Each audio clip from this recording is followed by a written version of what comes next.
is 11:32 on April 19th. And this is the Incarceration Prevention and Reduction Task Force Joint Behavioral Health and Legal and Justice Systems Committees. And Mike Parker, co-chair of the Behavioral Health Committee, is going to go ahead and read the land acknowledgement statement.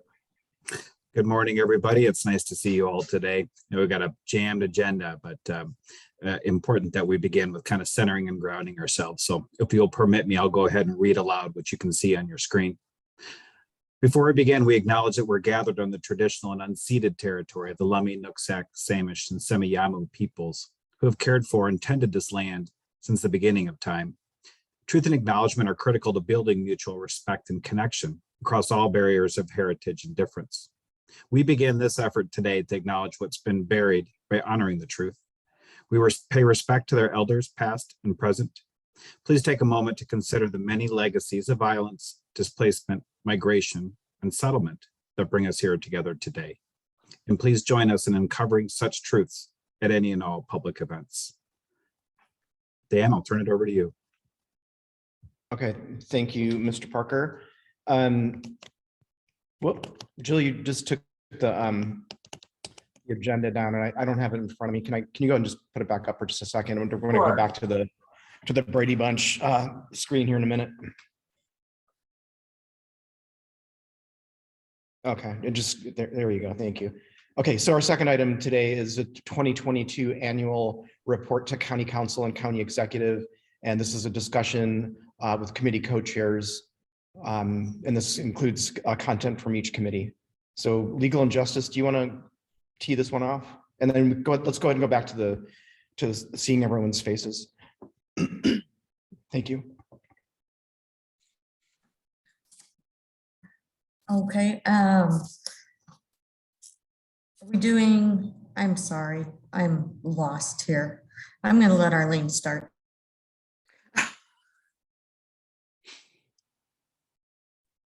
If I may, I might be able to help out Councilmember Hamel. This is just, if you look in your packet on the first packet page, a list of topics that are going to be included in the annual report. If you see anything that's missing, something you'd like included in the annual report to the council and the executive, just let me know. Yes, we are going to do that. I don't see anything missing. Parker, do you see anything? No, I mean, I'll go over it with a fine-tooth comb, which I always do for us on behalf of the committee. But it's always so well written. There's usually not much in there, but we'll do that. Jill, I did want to just double check kind of the soft deadline that you're requesting from co-chairs so that we don't hold you up. Sure. So the deadline for first draft for the co-chairs is May. I'm looking. It's the day before the steering committee, May 4th. Okay. So we can look at it during steering committee.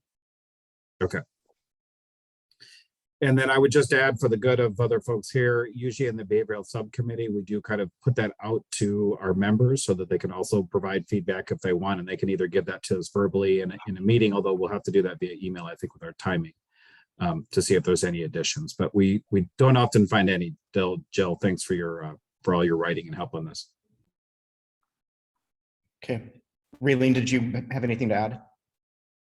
No, I think everything was fine with what we had, and I kind of figured after today's meeting there may be some refinement that we want to do, but for the most part, I think we're good with what we've got there, and we'll review it as we go. Thanks. Okay. Okay, then let's move on then. At the last meeting, it took us an hour and a half to get through one agenda item. In this meeting, we just blew through that one in like less than 5 minutes. So I think that's progress. Item number 3, update on the sequential intercept service inventory. This was a holdover from the March meeting. And Mike Parker, this one is yours. Right, I'm happy to touch on that. And I believe we probably have some other folks. I think Perry might be able to speak to this too, if we want the health department perspective. So currently a small group of folks, mostly health department folks and myself, have been meeting. Perry has been kind of chairing that group. updating and kind of evaluating the sim. And Perry, I was absent at the last meeting. My apologies. I was out on vacation. The group has really taken to this and done an amazing amount of work. And so it's a mix. For those that aren't familiar with the sequential intercept model, really what it's looking at is what are the assets and what are the gaps for folks that are criminal justice involved with behavioral health issues in our community.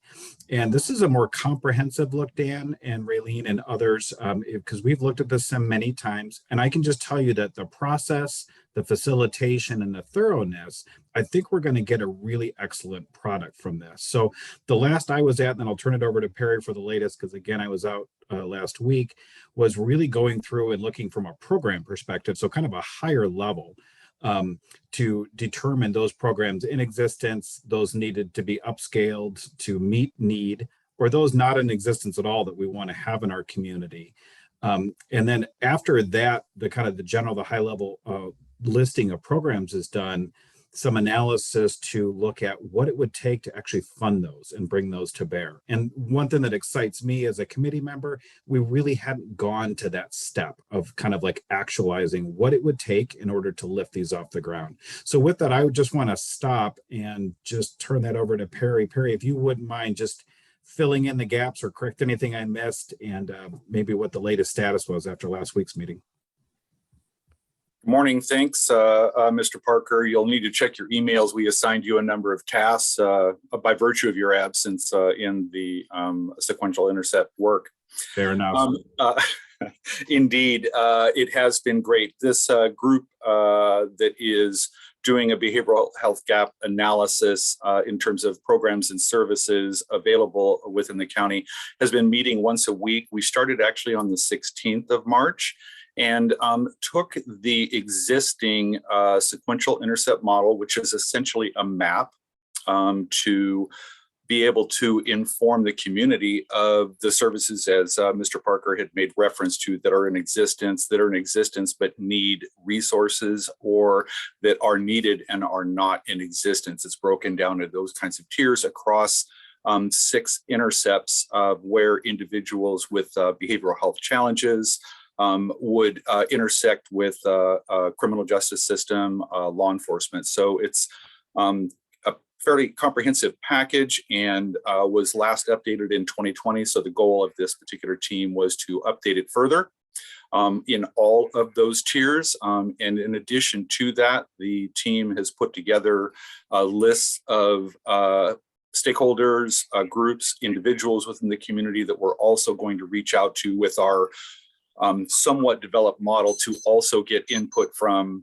entities such as the tribes and other important groups that will have perspective and lens that we may not capture. So moving forward on that particular project.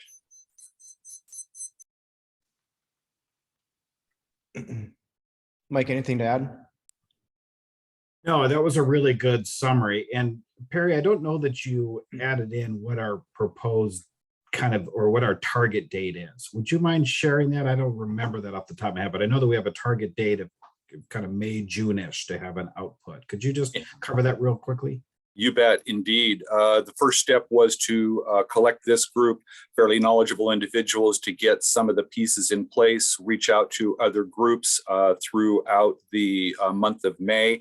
Also, as Mike had mentioned, that we want to apply a funding estimate in terms of those services that are identified, of course, mostly those that are in need of resources and not in existence. And then June 8th, if I recall correctly, is our presentation to the Stakeholder Advisory Committee.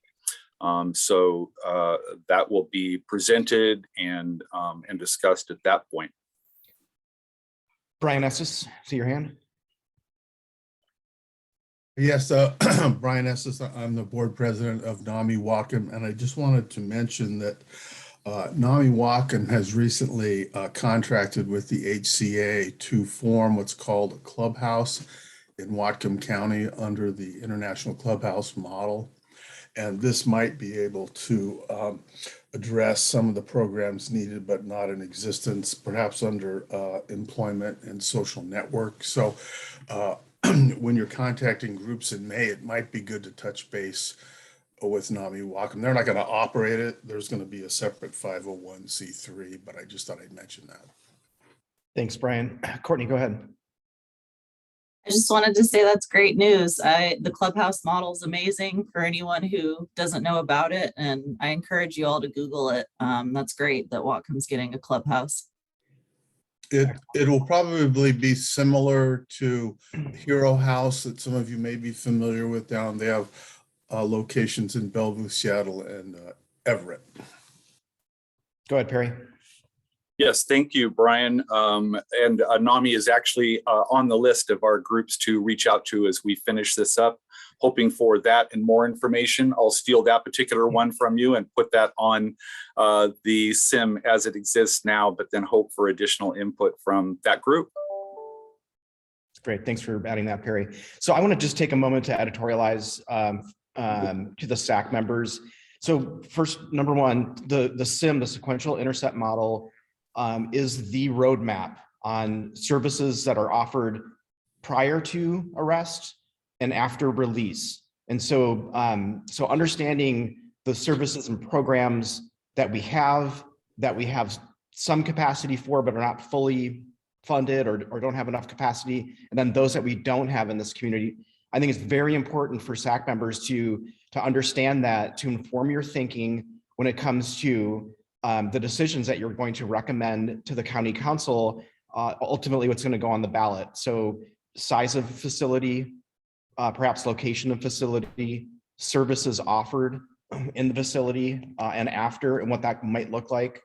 If you look at packet page 2 for this meeting, the sequential intercepts 4 and 5 dynamic risk factors, there's a number of different categories. And if you look at them, health, housing, mentorship, employment, skill development, social networks.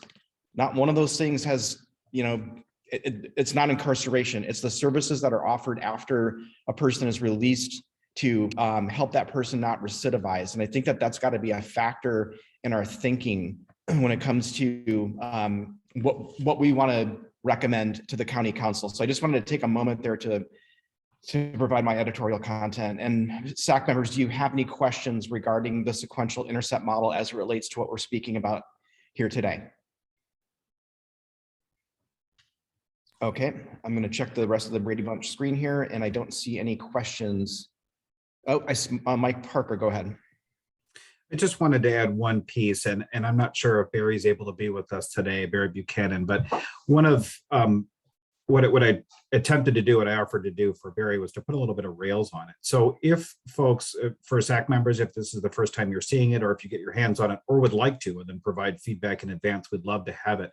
I would just add one piece that it's an important piece to note, that the focus really is not on all things that may be helpful. So when we talk about intercept 0, which is really before contact, right? So we can kind of think upstream, right? We think about what is helpful upstream. And one of the things that the group has found helpful as a model is we really went to the originators of the SIM and got some of their original language. And we found that to be extremely helpful in terms of putting rails on it. So there's a reason why we don't, for example, put Head Start in every helpful intervention that has some bearing on keeping people out of the criminal justice system and out of criminogenic behavior. Instead, it's very specific to folks that face substance use issues, mental health issues. And so all of the interventions, including upstream work, really should be targeted and or around that. So that's kind of helped our focus. So just for folks, if you're looking at that for the first time, you don't see certain programs on there, it may be because it doesn't really have that necessary drive and focus. And obviously we can't include all things that are helpful. So I would just offer that. Those are, and we've got particular language in that. We can also send out the SIM brochure for the SAC group too, because I think that helps just to have a little guidepost on it and the meaning of it. Thanks, Dan. Thanks, Mike. I just want to follow up real quick before I call on Raylene and Jason. I think it's really important to understand the mission is not infinite. We cannot tackle all societal woes. There's a recommendation that needs to be put before the county council, but I think the understanding and the context is important so that all members understand what's out there in the community that may divert a person away from criminal justice systems, because it's an asset to them to help them in their lives. Go ahead, Raylene. I think you're on mute.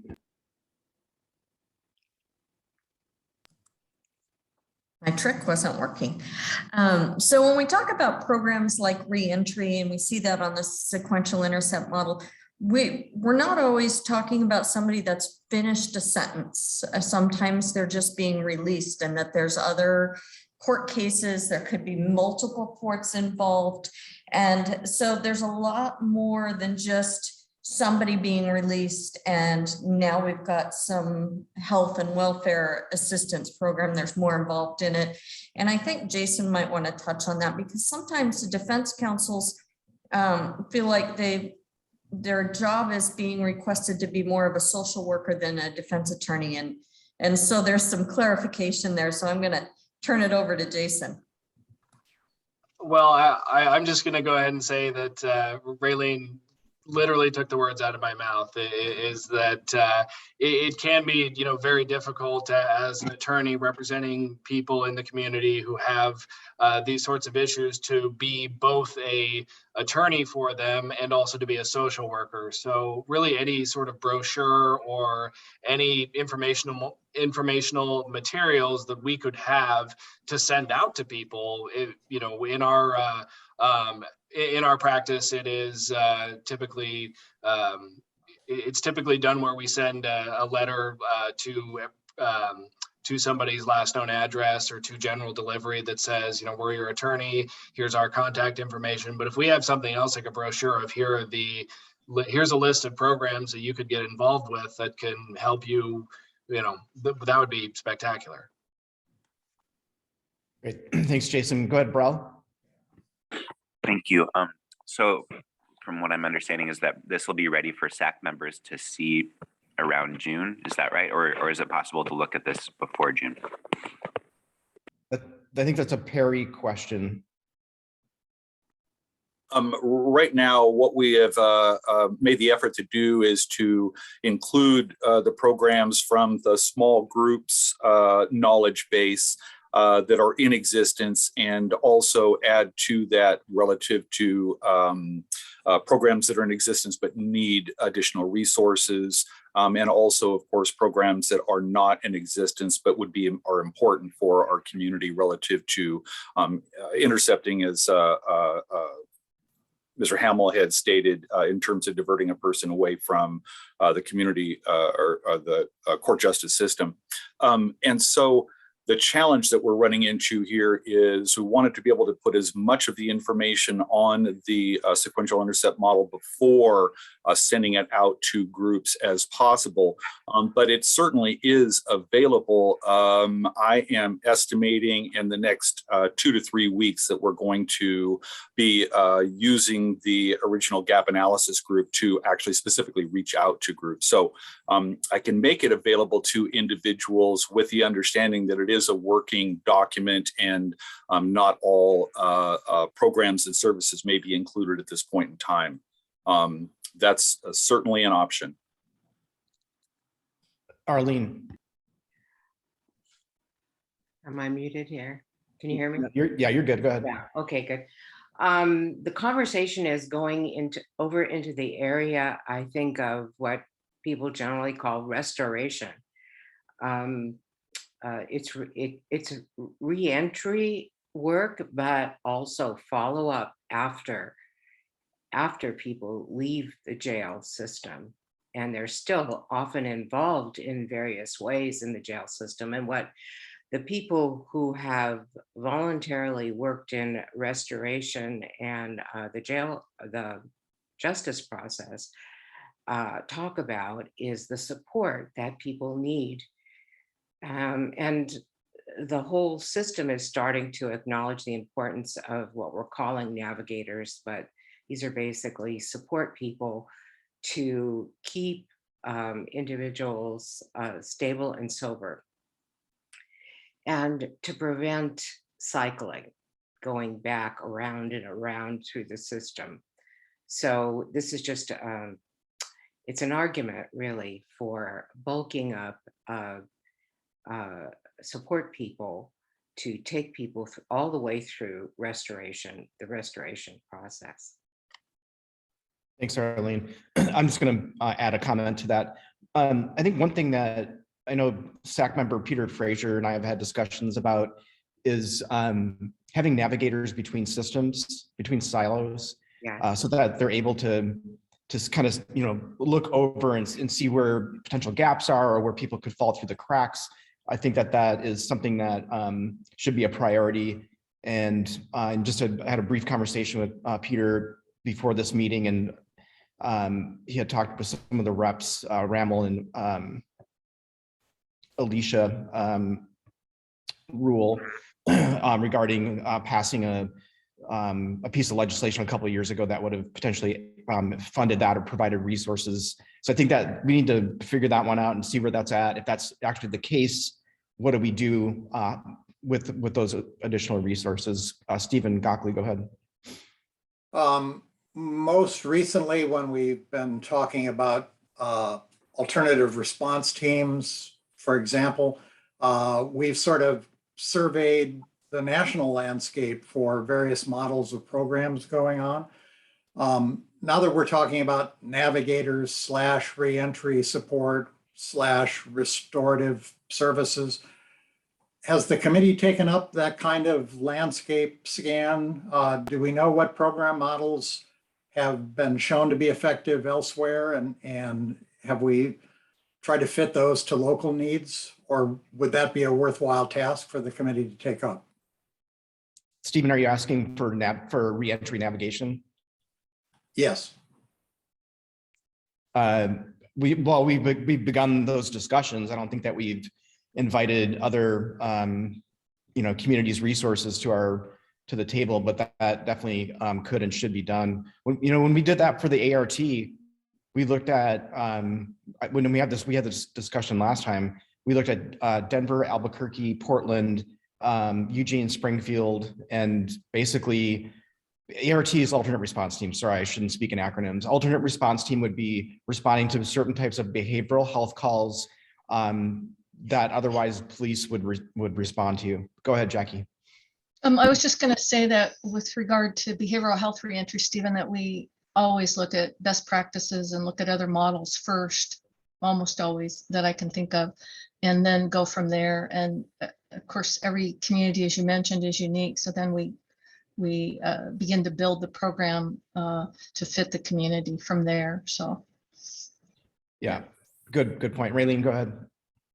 Thanks. Yeah, I recently grabbed some information on the Justice Reinvestment in Maine and their Justice Center.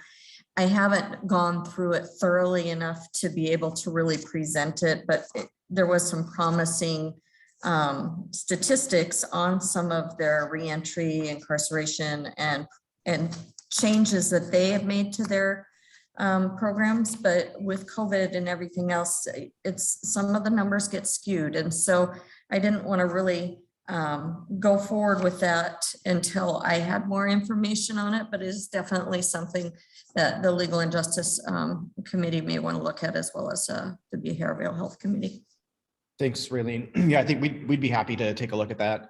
I think, for the major food groups in terms of prevention are preventing people from entering the system in the first place, number one, and then when they're leaving the system, having the supports so they don't commit another crime and wind up back in the system. So, and I think SAC members should know this. The Vera report indicated that a person's stay in a jail is an influencing factor on committing crimes in the future. And so jail is not necessarily the answer for all people. And it does have some bearing on whether or not they're going to commit a crime later on. So I think that's important to consider. The things that we can control, however, are the programs that we offer after a person is released. Go ahead, Mike Parker. Thanks, Dan. This is kind of to Stephen's point, and I guess maybe this is just my own heart speaking, but I hope that we find gaps. right? Because we know we don't have a perfect system. And I think all of us on this call know we don't have a perfect system. We should be finding gaps. And to Raylene's point, when we find those gaps, or to Stephen's point, we'll want to look for what is working elsewhere and figuring out. I too, Raylene, have found things with COVID data to be off because there were so many booking restrictions and various things. You might have to search for older data. But hopefully that is part of the process of the product of that group that we take to the SAC. And then there's going to be a larger system about, well, what is the best intervention? What has promising models? What might be applicable in a place like Whatcom? What translates and what doesn't? So I guess just back to that, I really am hoping that we find gaps, and there's going to need to be folks with their thinking caps on who may be aware of things. Obviously, the work of the Incarceration Prevention Task Force has been fueled by people attending conferences, MacArthur Foundation learnings, a variety of different inputs. And so I guess I would say it's going to be messy, but we're going to welcome that. We're going to need that. And if folks on this particular grouping or in SAC or in Incarceration Prevention Task Force, please, when you find those models, let's bring those up, because part of our goal with this, which is going to be different than how we've used the SIM in the past, is to figure out how do we get to the state we want to get in. So recognizing the issue about where we're at today and how it lacks, but almost more importantly, what is a model that we might go to, and how much it must cost to get us there. Yeah, good point. Good point, Mike. Councilmember Lillquist. Yes, thank you, Dan. I arrived a little late, maybe I missed something, but I'm wondering about whether or not people have talked about where such programs would be physically located, whether they're pre-arrest intercepts or reentry supports. And the reason I'm asking is because the city of Bellingham is planning a large rebuild of some of our police facilities, and several of us have talked about making it a justice center that handles some of the police needs, for example, just evidence storage, but also justice-related programs that are not part of police or law enforcement, strictly speaking. Which of these programs should live in the community, and which of them might be housed in a government facility or co-housed in a government facility? Has that been talked about? Because I think that's a capital and funding issue that needs to be considered as well. Good question. Do members want to respond? SAC members? Jason, did you want to respond to that? I did. One of the things that I could say and could really use as a private contractor with the public defense contracts for every city in Whatcom County except for Ferndale, I would say that in response to Councilmember Lillquist, I would love to have the funding to hire a on-staff social worker at my office. I think that would be something that would really help all of my clients, a good majority of them, to have somebody who can be a liaison to the government agencies or the government programs that that this committee is proposing. And that would be somebody who's not in, for example, the police department or the justice center that the city of Bellingham's considering, but it would be someone who is working for your attorney that is able to essentially point out or help people identify the systems and the programs that they need. Thanks, Jason. Hey, Courtney, do you have any opinion on that as from a public defense standpoint? I just wish that more offices had the help that they need. I wish there were more Nathans and I. Me and Nathan are the only two behavioral health specialists that the Whatcom County Public Defender's Office has currently, and like most places we need more mental health professionals. We need more social workers. We need more folks who are coming from a recovery-oriented position who are also 100% on that person's defense team. Thanks, Courtney. Raylene? I just wanted to quickly, I don't know if Jason has been officially announced as, he's a defense counsel for North County Public Defense, employs several attorneys for Everson, Sumas, Blaine, and Linden. And then I also spoke with Tom Lydon, who's public defense for the city of Ferndale. And I've been in constant contact with all of them in reference to some of the programs and some of the needs. And that's why they're on this forum today. Thanks, Raylene. I think Councilmember Lilliquist brings up a good point in terms of where these services are located. So after the decisions are made as to the recommendations on what types of services that would go in front of voters next November, where they live is a great question. Would I want to go back to a jail facility to seek a service? Is there a stigma involved there? I just don't know. So I would leave that to the defense people to provide recommendations on that. Go ahead, Courtney. Well, and I just want to put this out there also as a thought that I'm sure we've all considered, but when we're adjusting our systems that are so complicated and entrenched, we have to make sure we're not repeating cycles of incarceration and oppression through different means. Can you maybe just follow up a little bit on that? What do you mean? Yeah, so I mean, just like what you're saying about, folks might not necessarily want to go to a jail for a treatment program. There's different things that different people need, and we just don't want to. We've been saying for a long time in communities all over across the United States, not just Whatcom County, all of us that are on this call have been saying for years where we need the money to go and the services that are needed. And I think for a long time, we're seeing where that money is not necessarily being distributed in the way that the community would like to see it distributed. And we want to make sure we're providing options for our most vulnerable community members that exist outside of the prison system and the jail system. There needs to be options that allow them to pursue recovery without having to enter the system at all. And kind of like speaking to what you're saying about trying to prevent entering the system before it happens, we also have to reconsider what we societally define as a crime, because some of our folks are getting tossed into this cycle for what many of us would probably argue are very minor things. And then there are other situations that are not like that at all. We just have to be careful in this very incremental approach that we're taking, not to repeat the same patterns and cycles of abuse that we're all contributing to. Thanks for elaborating on that, Courtney. Got all good points. I see Brian and Brell. Go ahead, Brian.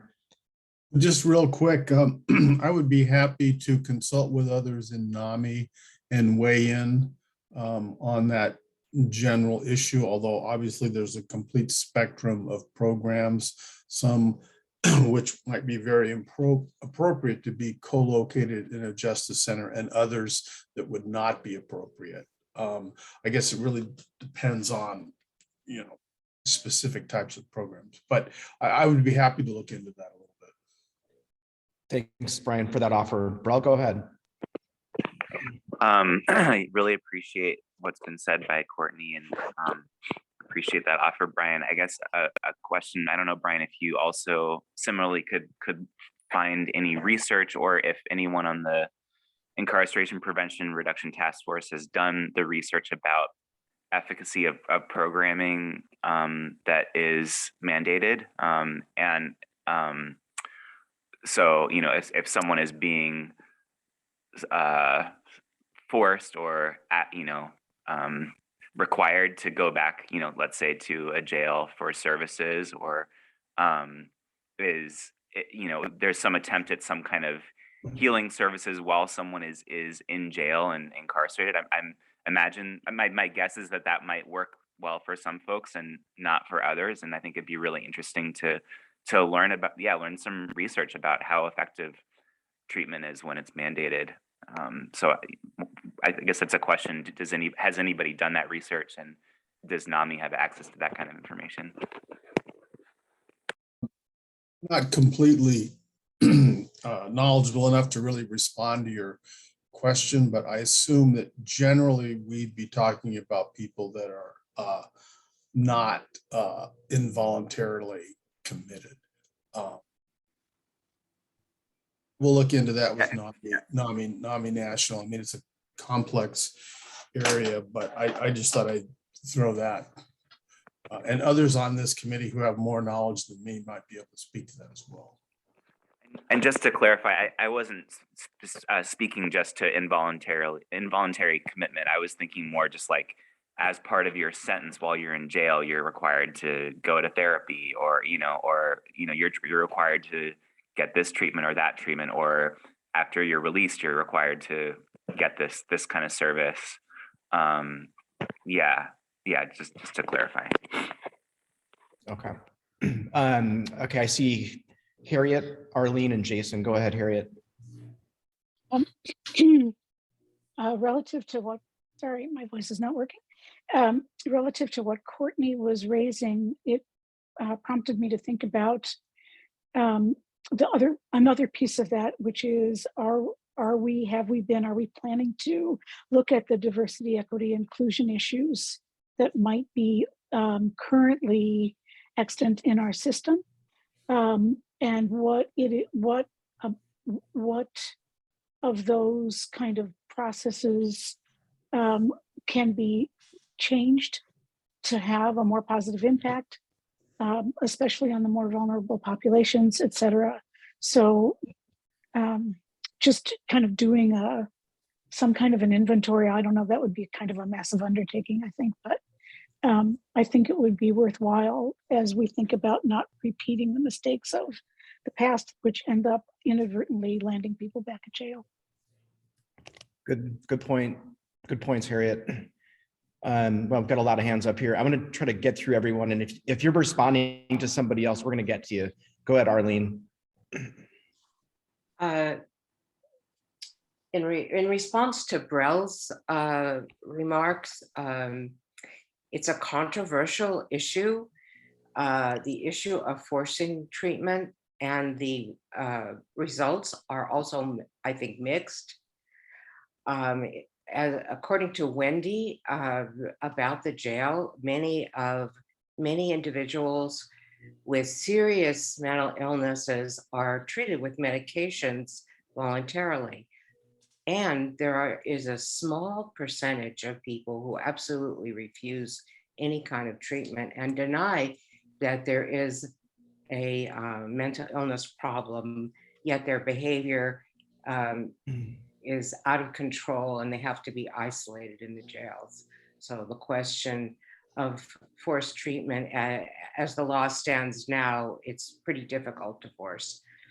On the other hand, many people who go to counseling and are required to go to counseling do quite well and begin to address the responsibilities that they have and the psychological issues that they have. And then all of that probably depends on the quality of the therapist and the ability of that person to receive feedback and assistance.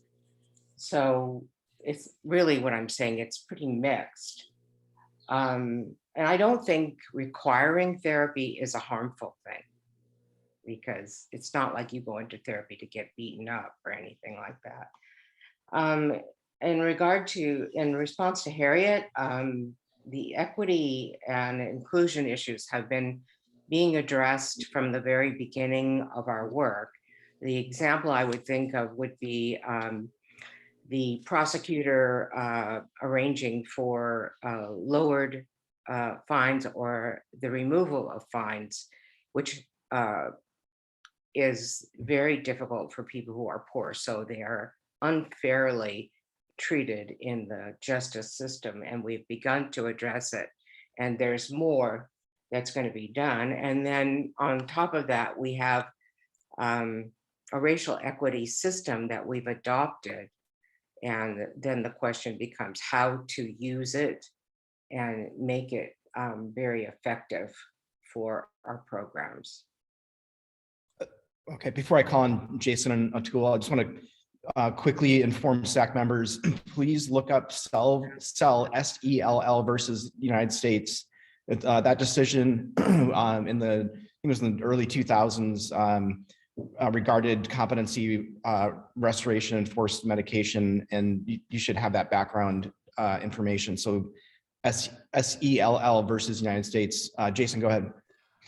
Yes, and I was going to respond to Brell's comment or question and give just a very brief overview of what of certain behavioral health processes in the law right now. The main one is competency, and the legal standard for that is whether or not somebody is able to understand the charges against them and to assist in their own defense. Now, that is a very high standard, and that is for somebody who is, say, severely schizophrenic. You do have the distinction between voluntary and involuntary medications, where I was going to bring up the cell case, where there actually has to be generally there has to be a hearing about whether or not forced medications could reasonably be considered to actually help a person maintain or become competent, again, to stand trial. That's a very high burden, and it's a very complicated process and tough process, because it's a lot of times it'll either result in a dismissal of the case where there aren't services then afterwards to allow somebody to maintain competency. And I think that should be one of this committee's primary focuses. Second off, treatment while in custody. I am not really aware of any significant treatment programs offered through, for example, the county jail. I do know that through the Department of Corrections, there are treatment programs, alcohol, drug treatment programs, and at least some limited counseling programs. However, in order to be involved in any of those programs, somebody has to be both convicted of a felony and sent to prison. So by the time we're sending people to prison for years and essentially giving them the stigma of a felony conviction, I think most of the battle that this committee is trying to fight has probably already been lost.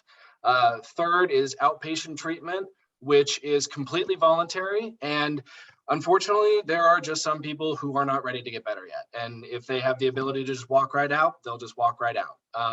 That's not everyone, but it is definitely a challenge. And I don't think that then forcing otherwise competent people to get into treatment, I don't know if that would really help. But I don't have empirical data on that, but just from my experience, it probably would not help to compel people to do, say, alcohol or drug treatment. Maybe counseling, but that'd be something we'd want to research and look at. Thanks, Jason. Atul? No, I just wanted to mention that as a learner here, I have seen numerous things that question mandatory treatment or forced treatment, and some suggesting that it's not even treatment if it's forced. And so I really open to learning more about the subject, but certainly wondering about the efficacy of it and if there's data to support it and those kinds of things. So. Thanks, Atul. Jackie. Yeah, I wanted to say I really agree with what Arlene said about the mental health side of the equation. And then to somebody's question about what kind of treatment is provided in the jail, we're really limited in terms of the space to crisis services and crisis intervention. So, and short-term brief counseling. So can't really provide much in the way of additional treatment because of the space. Our staff are talking at the hatch, the food hatch, and often calling people by phone because there's a complete lack of confidential space. And Wendy will tell you that this jail was not built with treatment in mind back 25 or 30 years ago. And then on the side for SUD treatment, we have a long history. The treatment programs have a long history of working hand in hand with collaborating with probation officers. A lot of times people start with extrinsic motivators like probation, a little bit like a carrot and a stick until they clear enough, and then they begin to have intrinsic motivation to be in treatment. So it can be very effective and has been very effective, in particular in the SUD world.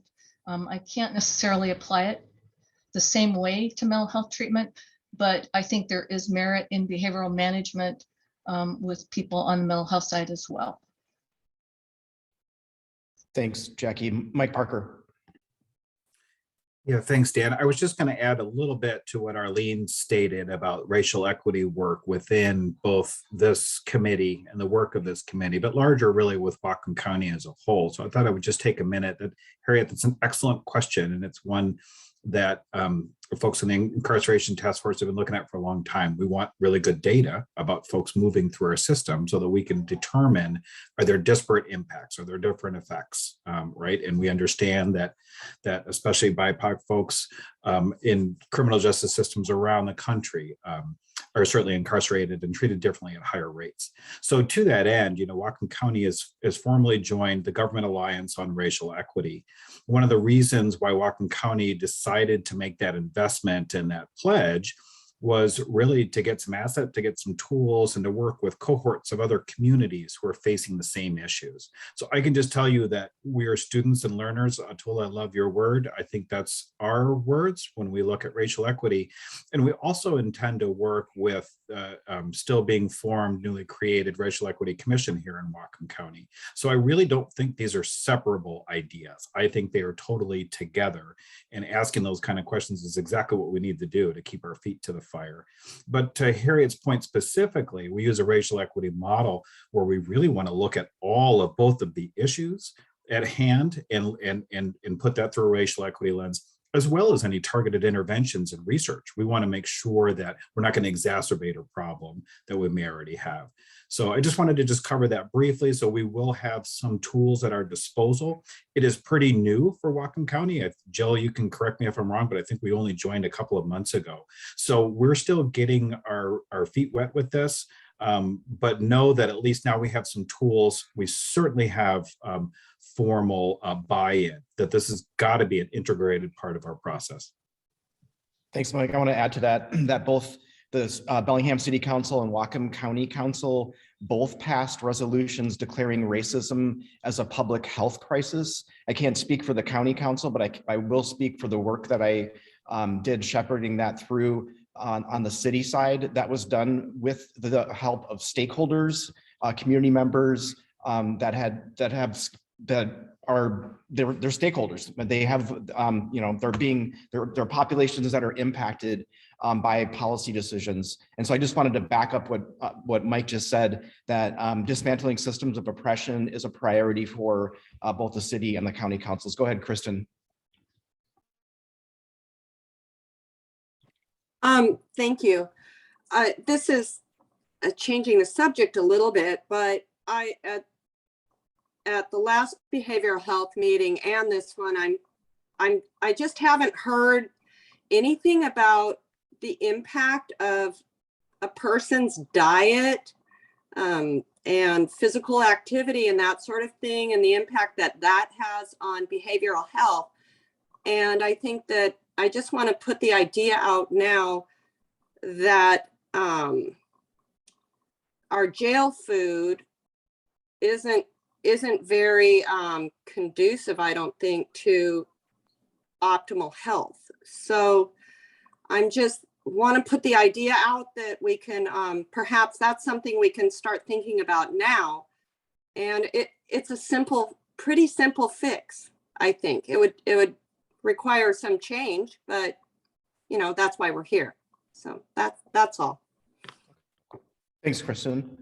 Perry Maury. Yes, I thought that possibly just to kind of following up on a couple of the points that folks have made. I actually have a history, as Jackie had mentioned, I have a history in working in substance use disorder treatment in Washington, as well as actually working with the Department of Corrections in services, SUD, substance use disorder services provided in the prison system. I don't know if folks are aware of it or not, but in the state of Washington, if an individual, for example, is convicted of a driving under the influence, they are compelled and required by the court system, typically, not all individuals, but typically they're compelled to be involved in recommended level of treatment of substance use disorder, and that varies for the individual. But it is, again, to our discussion point, it is mandatory and required treatment services. And there is some research that's out there, relative to the efficacy of, for example, the outpatient services. And so, that's something to take into account, particularly within our state. The other experience that I had, and obviously I'm biased to a certain extent being a clinician, but I was really quite amazed in terms of the effect of the substance disorder treatment that was provided in prisons. We provided services in all of the prisons, actually, in the state, as well as the criminal justice programs, parole offices, if you will, and work release facilities. And we were able to track individuals that had been involved in the treatment services and, just a year prior to their release. That was very typical, was the time frame that the services were being offered. I was astonished to find, because I wasn't aware of it, that the recidivism rate with the Washington State Department of Corrections is about 66%. So about 7 in 10 people will return to prison within a 3-year period of time.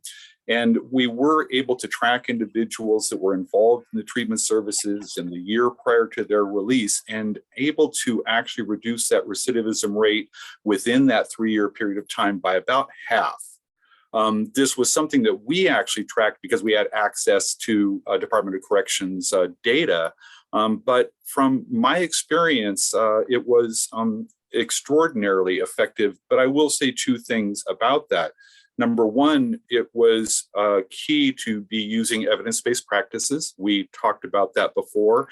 And also the relationship and rapport that the clinician developed with the individual. As Jackie had made reference, that extrinsic motivation was commonly something that we would work with both in outpatient and inpatient settings. And part of the clinical work was developing internal motivation with that individual as they were involved in treatment services through respect, through processes, through learning tools and skills. So I wanted to offer that professional experience that I had as part of the discussion. Thanks, Perry. Kendra. Hey, first I'd like to say that Jackie, I want to pronounce her name, is it Lassiters? She sent an email out with a PDF about the community report library. And under the category of other was a video called Jail Without Walls. And that was at the Mariah Shock prison in New York. And they have an 80% success rate with it. And so what I'm hearing often with every single meeting is that we need a new jail, every single meeting, because nothing seems to be working with what we currently have.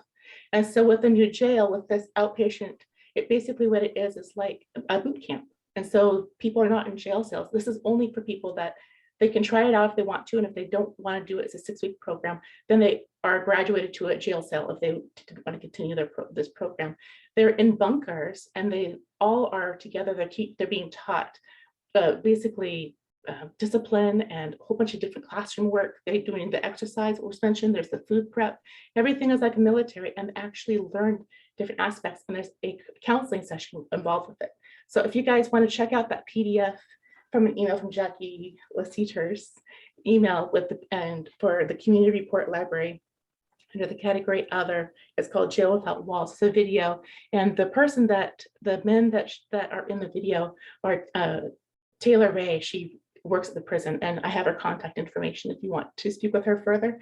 It seems like a fantastic program. However, because in New York right now, they are underfunded with things. And so that program's going away, and she's devastated because the success rate was so high. So it's a proven success for the Mariah Shock incarceration system. So just want to head that up. Thank you, Kendra. Raylene. Thank you. I just wanted to elaborate on what Arlene and Mike had already spoke about when it came to gender injustice. And I just wanted to point out in the legal and justice system that the Administration Office of the Courts also has a Gender Justice Commission. There's a lot of information on their site on gaps and educating the judicial officers as well as the clerks, individuals working in the program, to make sure that we're aware of inequalities. One of the main issues that they did point out was improving data collection. And you'll see in some of these committees and some of the meetings you've already attended, I'm sure with the addition of Dr. Alexis Harris and all the fabulous work that Caleb is doing on trying to revamp our data and make sure it's more accurate when it comes to, are we doing what's right? And then the other thing that's been pointed out is some of the access for justice. And I've seen that from the AOC as well as the Gender and Justice Commission, and some of the legislation needs pointing out the need for childcare for a lot of individuals that are involved in criminal justice, not just for crimes, but when they're involved in a crime, for example, a domestic violence, there may be children involved, then they may need civil attorneys, and there's not always a civil attorney that's going to help them through that area, and they may be able to afford it, they may not be able to afford it. Going to court and trying to file childcare is definitely an issue.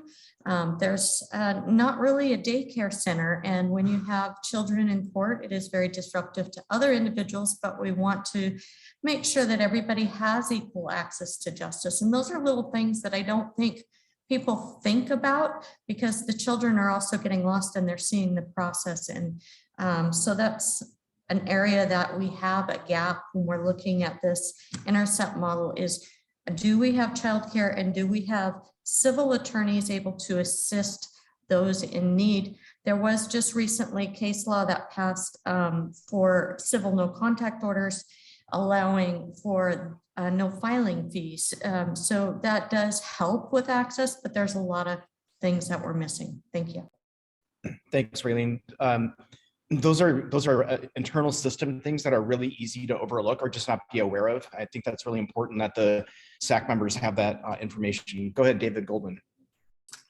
Not really sure where this fits in. I definitely appreciate and support that we're looking at how to focus monies and grants and other resources on evidence-based models. I'm also wondering if either of our groups or any of our groups are doing an inventory of barriers to things that are free. So for example, if I'm booked in and I need to access my counselor, or if I want to look through a book a listing and see how can I help myself in this situation, those don't really exist very well. And we created one in my class at one point, which is now very old, but I saw the staff was actually very excited to provide these to inmates so they could help themselves. I also would imagine if I was not in jail and I was at my attorney's office wanting to look through something that would tell me how can I help myself. I just wonder if there's an opportunity in our model to identify barriers to helping ourselves and how we can implement some of the free resources that are available to us. Free is one of my favorite words. Anyone want to respond to David? Well, David, I don't have a complete answer. I can tell you that a little bit of that conversation happened with this group that was evaluating the SIM. And one of the points that somebody brought up was transportation. And a lot of the things that are free require transportation, and not all of our folks have transportation. And we know a lot of the folks in our criminal justice system are frequently without vehicles or have substandard or non-operating vehicles. So there is something that is maybe people don't always think about but being absolutely critical to availing yourself of some service, whether it's free or not. So I think it's a very salient point. And certainly, unless Perry disagrees with my stance, I think those are the kind of things that we want to bring up and look at when we're doing the SIM evaluation, which is really looking at assets. But you bring up a good point too. How do we avail ourselves of those assets? Thanks, Mike. Raylene. Thank you. I think that kind of goes into the topic of reentry and navigators, to making sure that there's a warm handoff, to make sure that individuals that are booked into jail, that are released right away, that they have a place to go, that they have those necessary, the necessary information to succeed. And I don't think we have a lot of that. We're working on that. We're getting better. And I'm sure Jackie Mitchell can add more to what we're doing, but a lot of it is focused on behavioral health and mental issues and drug needs. And I know a lot of the members on this committee have already heard me say before that we also need to think about those that don't have behavioral health, because we don't want them to slip down to that path. We don't want them to have drug and alcohol issues, and going to jail or getting a divorce are very harmful for the psyche. And just for an example, hypothetically, say my husband and I got into an argument and I went to jail. And while I was incarcerated, he went to all the banks and took out all of the funds that we had joined, and I couldn't access those when I got out.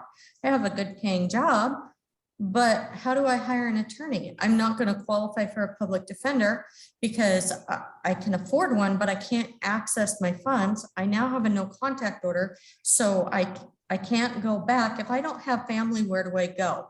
What do I do? Is there housing? Is there somebody to help me navigate through the system? And they're like, well, you shouldn't have gotten to that problem. Well, maybe there was more circumstances people don't always understand. And I think we need to really focus on making sure that there is a good reentry and a good navigator to help people through the problems, whether they're well off or not so well off, because you can go down that hill pretty quickly, go fast.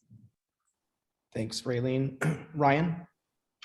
Real quick, Raylene, I used to be a financial planner for Royal Bank of Canada. And years ago, I saw that exact scenario play out twice, to where the husband ended up going to prison. The wife cleared out everything, and he was stuck.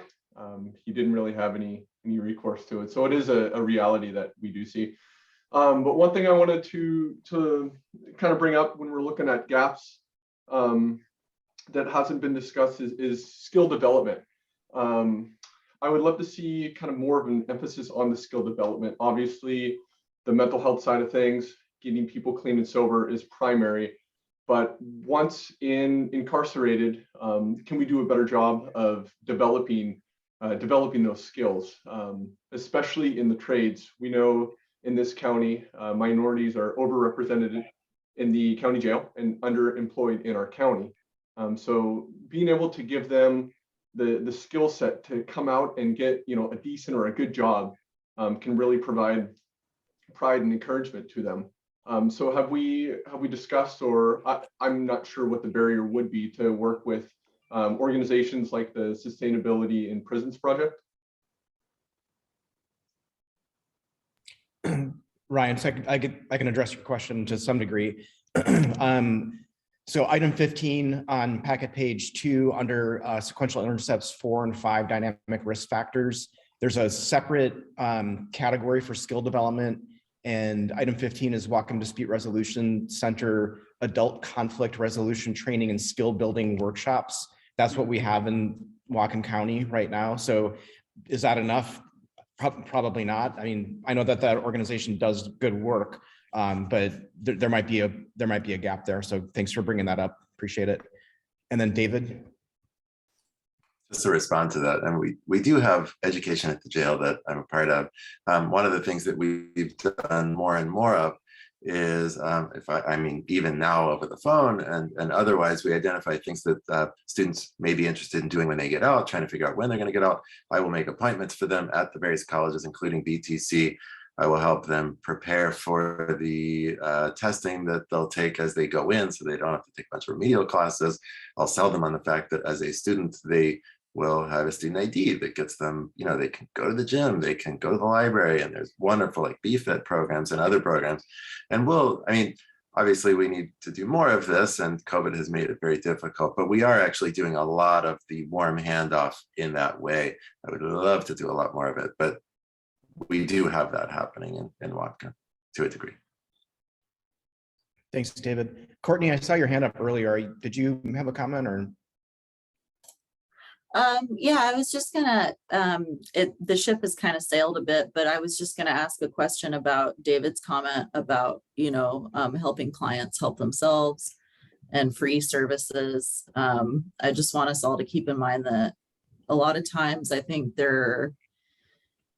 we have to ask questions and not assume things. And a lot of times I've been working with a client where they have interacted with so many people before me, and none of those people had asked them certain questions that I personally considered crucial. And sometimes we might lose sight of the extra help that clients might need. So that was the only comment I was going to make, was that people people want to, nobody really loves having a bunch of people involved in their life. I think there can be a lot of assumptions about receiving help and asking for help and how hard that is to do sometimes for some people.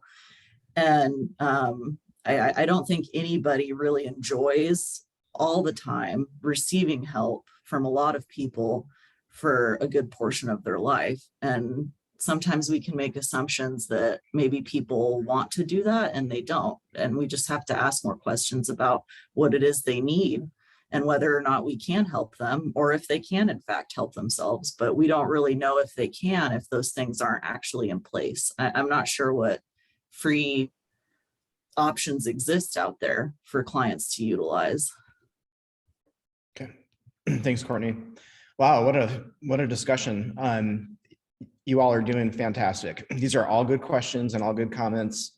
We have drifted into agenda item 4, which is reentry services. We've covered, I'm looking at the agenda here, we've covered a number of topics and through questions and comments. So I'm just going to let this free ranging discussion continue. And just a time check, we have 23 minutes left, and we do need to take public comment or allow for space for it. And we need to have a little bit of time for other business should folks want to raise those any other topics for next time. Brooke, go ahead, I see you. Yeah, I just wanted to make a comment about difficulty accessing free services. One example is I work for DVSAS, and inmates can call DVSAS from jail for free using our 1-800 number. But inmates are not given that information. They're not told what our 1-800 number is, so they don't even realize that they can call us. So, I mean, that's just one super simple way to eliminate a barrier, is if you just tell them the phone number. And unfortunately, due to budget, we don't have any legal advocates anymore, but we do have a wide variety of other services that we can provide. So that's just one easy way to eliminate barriers, if we just provide contact information for more places to inmates. Thanks, Brooke, and thanks for your work at DVSAS. I served on their board for 3 years. Great organization, much needed in the community. Brel, I saw your hand up earlier, but you took it down. Did you have a comment? Okay. No, I'm good. Thank you. Appreciate it. Okay, all right, you bet, just checking. Okay, I'm just going to try to guide the rest of this discussion here. So under reentry services, we've talked about reentry navigators, and we can circle back to these. I just want to go through the bullet points to make sure that we're covering everything. The next one is reentry protocols for treatment centers. I want to touch on that a little bit. Current research and best practices and funding for services. The thing that we have not gotten into, well, we talked about this a little bit last time, reentry protocols for treatment centers. We talked a little bit about the challenges of getting into RTFs, residential treatment facilities, but getting out, I want to understand that a little bit better. I don't know if public defenders can speak to that, or Chief Jones. I see Chief on the call here today. Can any of you speak to that particular bullet point? Jason, go ahead. Sorry, let me just clarify your question real quick. You were asking about reentry from jail to treatment? Yeah, I want the SAC to better understand just how that process works. My understanding, and Chief can correct me, Jones can correct me, is that there's a bit of a waiting time for people to go into treatment centers for competency restoration. And I want to understand that a little bit better. And then when they're restored, what is the process then for, I guess, for case disposition? I'm not sure if I'm using the right language. Go ahead, Jason.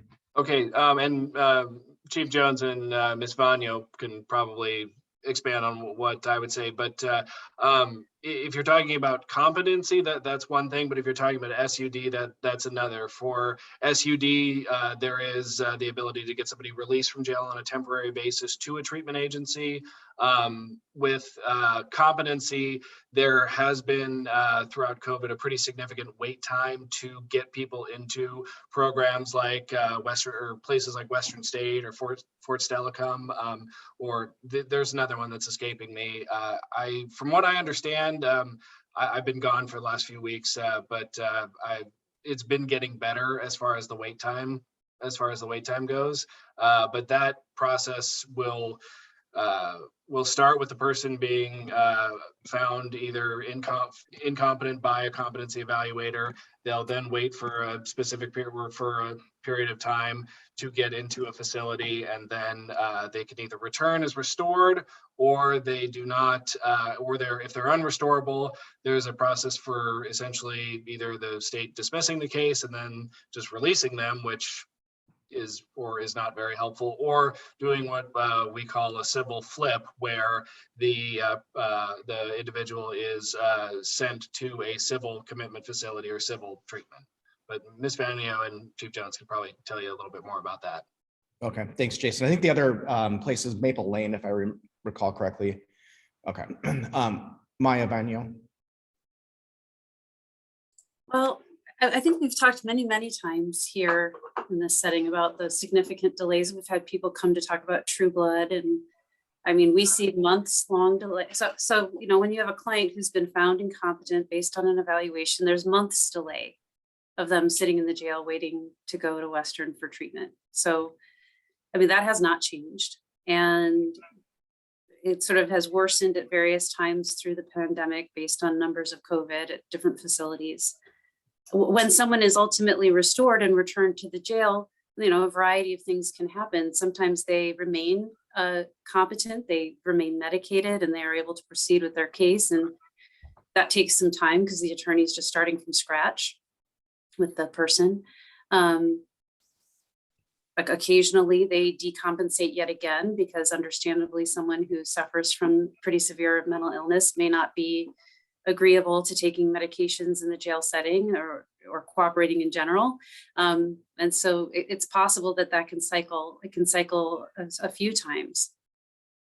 Okay, thanks, Maya. Chief Jones.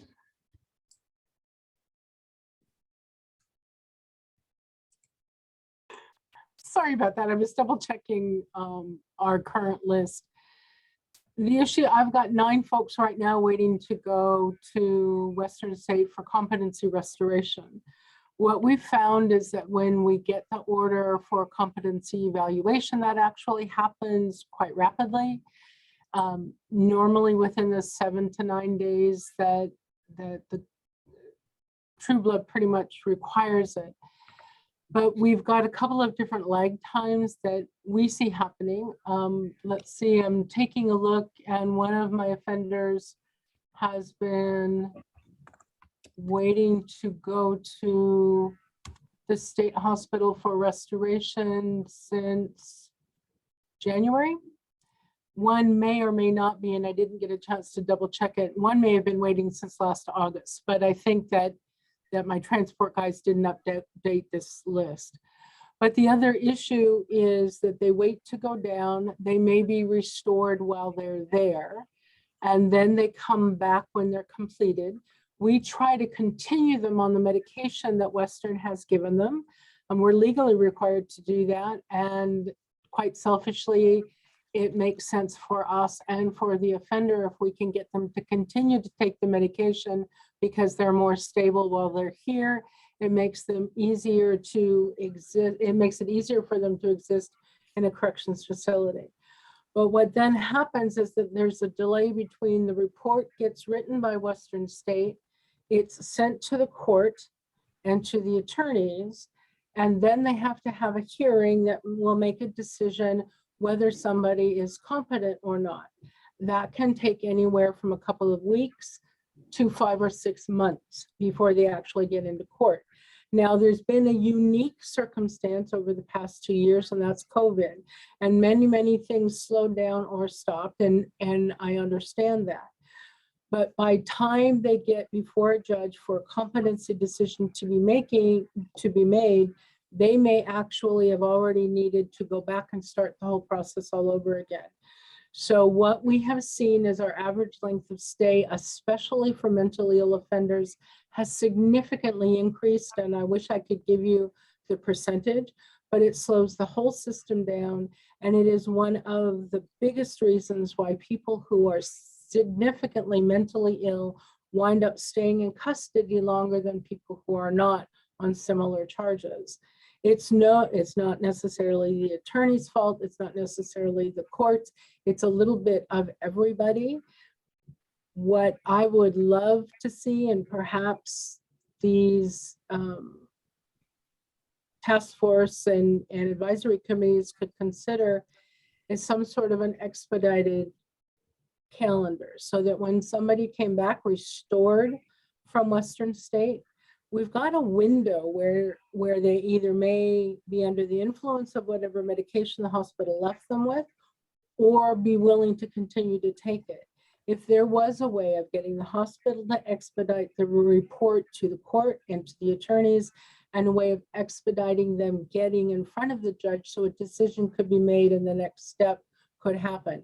But that may be pie in the sky. It may just not be logistically possible, but it would certainly make the stay that somebody would experience in our facility much less. I think that's it, unless somebody has questions.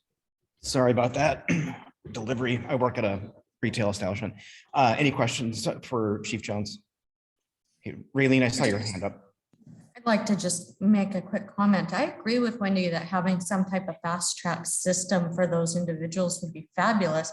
Unfortunately, I recall a comment made by Maya a while back is once we've got that restorative portion done, then it's almost like they're starting over with that defendant. And now they're going to try to talk to the defendant and get everybody. The case is starting over is what she was basically saying. And it does take time. And I see it on our end. I see just setting a trial for a misdemeanor case where you only need 6 jurors. It's difficult because you're scheduling around everybody, the defendants, the witnesses, and so if there was a way to do that, I would love to see it happen because I think it would be very beneficial, but there needs to be a lot of cooperation and it's going to be a very difficult project to move forward on. On the second point would be on misdemeanors, and we don't see quite the same level of individuals. There's not as much of a concern on community safety on the misdemeanor level as there is on felonies. And a lot of those individuals don't necessarily get booked into jail, or due to booking restrictions, they're released until we see them progress to that felony level. And I'm sure some of you have heard me discuss this before, but there is not that true blood decision because they're not incarcerated. So the wait time to get that competency evaluation takes longer on the misdemeanor level. And then if we're going to get restoration done, what I've seen and other courts have seen is a lot of times restoration may happen. There may be a conviction, and that person may be put on probation with mental health monitoring through probation, but they don't always go. They don't always stay in the same housing. They decide that they're better and they don't need treatment and they don't need drugs. And so then we see those individuals going to another court in the county or having new crimes because they fell off the wagon. And there's not a consistency on being able to care for those individuals. And so then we see them in all the other courts. We see a lot of dismissals with the same reason of incompetency. And it's a revolving door until we see the felony levels, and then they're either in prison or Western State. Thanks, Raylene. Courtney? So I was just, as someone from a behavioral health standpoint, and as someone who used to work in outpatient restoration on the other side of the state, for anyone on this call, if hearing all of that was confusing and overwhelming to you, imagine what it feels like as a client navigating psychosis. And you know your life depends on these decisions. I cannot tell you how confusing and traumatizing the restoration process is to our clients. It would be to anybody, but especially with significant mental illness. And one issue that we also are faced with, that this is more of a state level issue. This isn't anything Whatcom County is going to solve on its own. But a lot of these moving parts that we're discussing right now, it still comes down to the opinion of the forensic evaluator.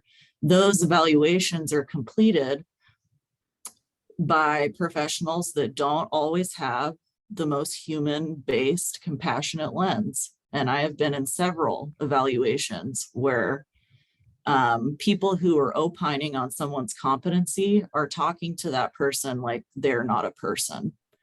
And so it's a systemic issue. It's a micro level, individual at the professional level issue. I mean, it's just a mess. Restoration really is a huge monster for Washington to address, because if everybody on this call, even the folks like us that are in this work, like Ms. Jones and Ms. Vanya, like if all of us talking about it are confused, imagine what our clients are dealing with.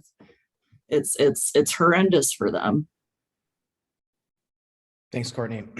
Glad you're on the team. That's some really good ground truthing right there. Arlene, go ahead. Yes, from a clinical point of view, delayed treatment is poor treatment.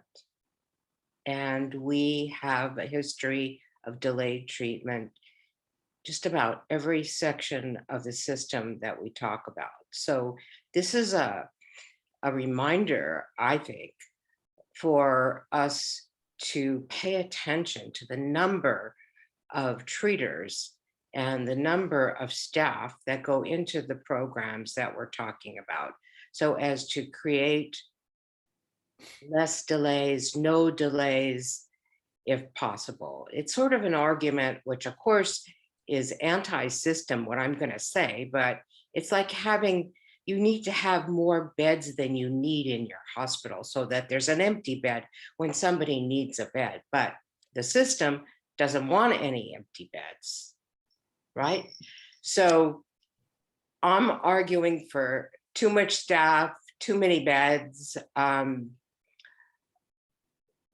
so many programs that there are empty spots for people to come. That's what I want to see happen. Thanks, Arlene. So just a quick time check. Mike, I'm gonna get to you in just a second. It's 12:53. We have 7 minutes left. We still have to provide for a little bit of space for public comment if there is any. And I want to synthesize a little bit here, but go ahead, Mike.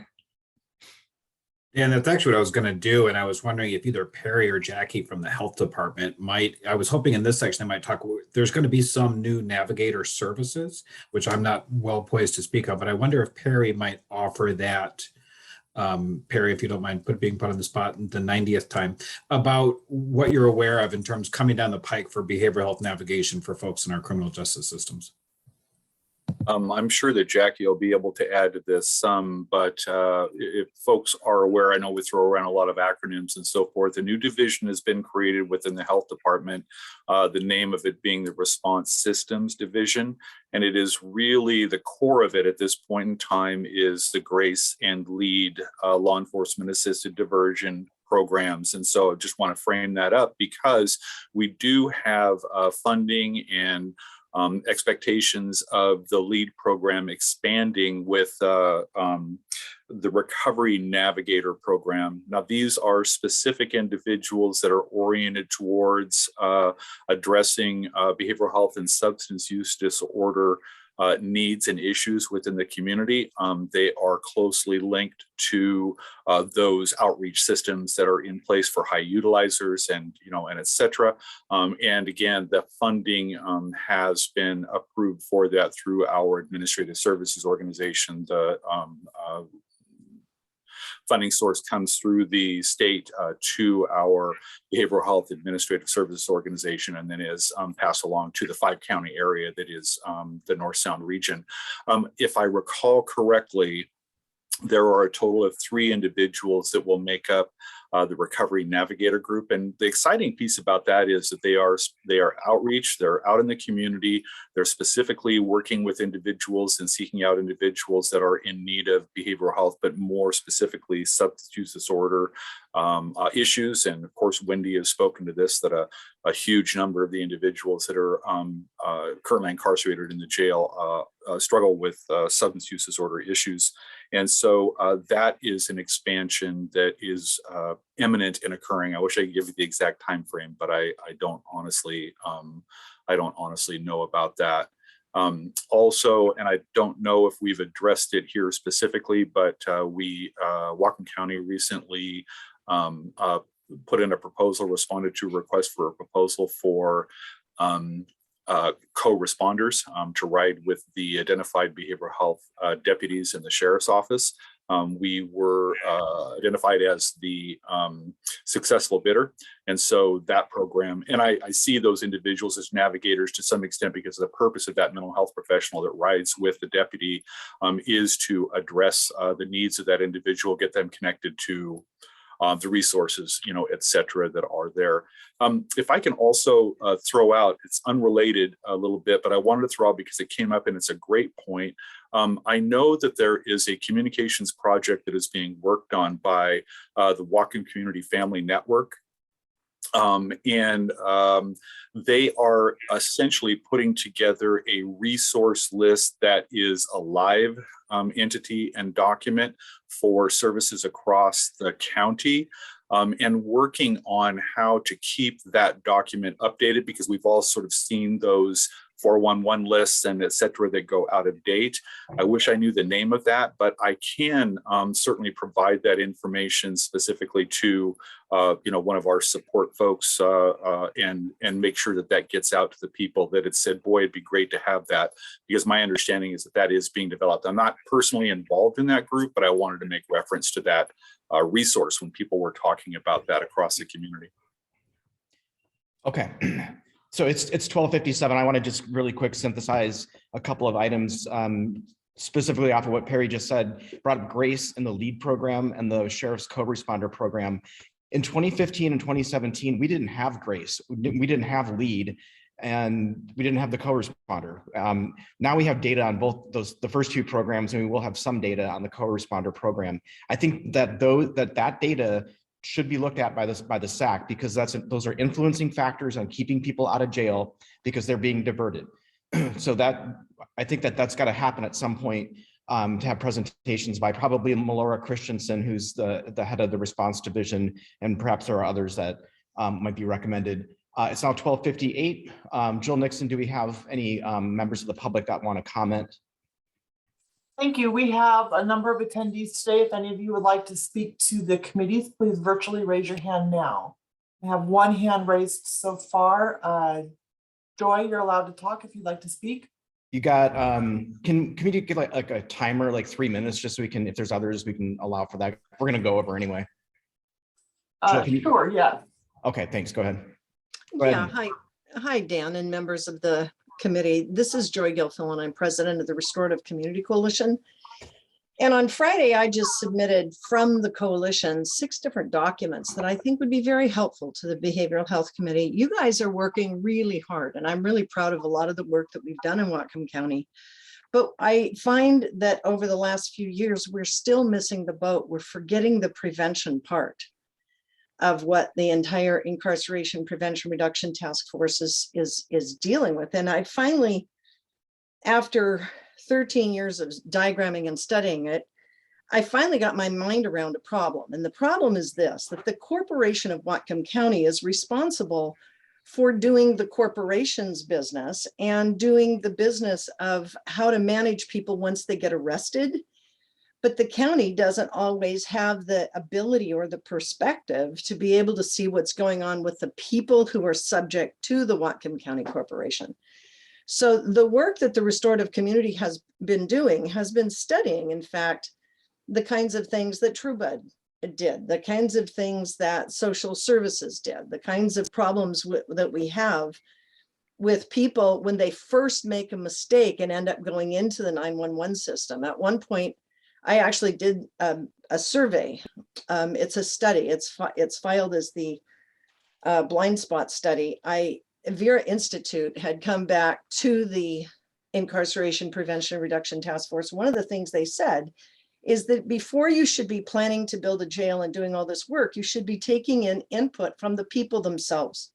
Like, nothing about me without me is part of the issue. And yet most of the corporation work, and most of you who work on these task forces are either employed by the corporation, are members of the nonprofits who get money from the corporation, or federal or state dollars. And so still there's a certain amount of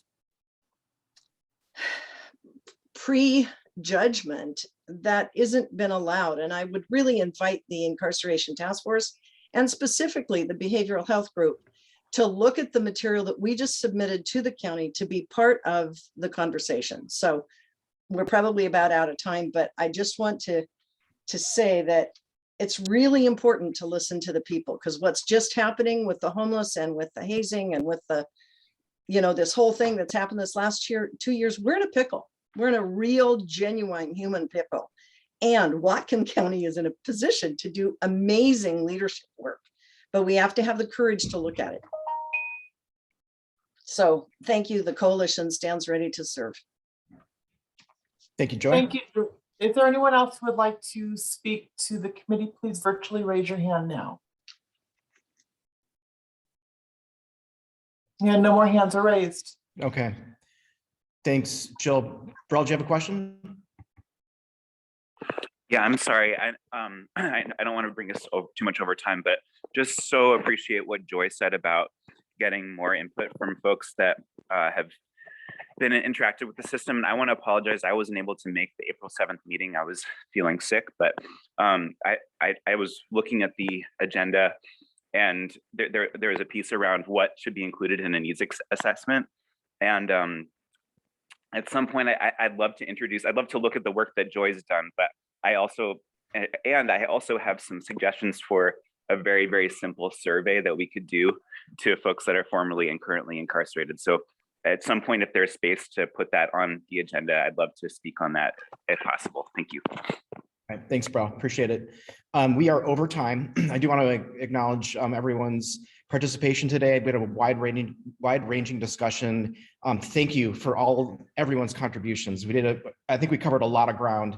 So thanks for your work, and this meeting is now adjourned. Thank you.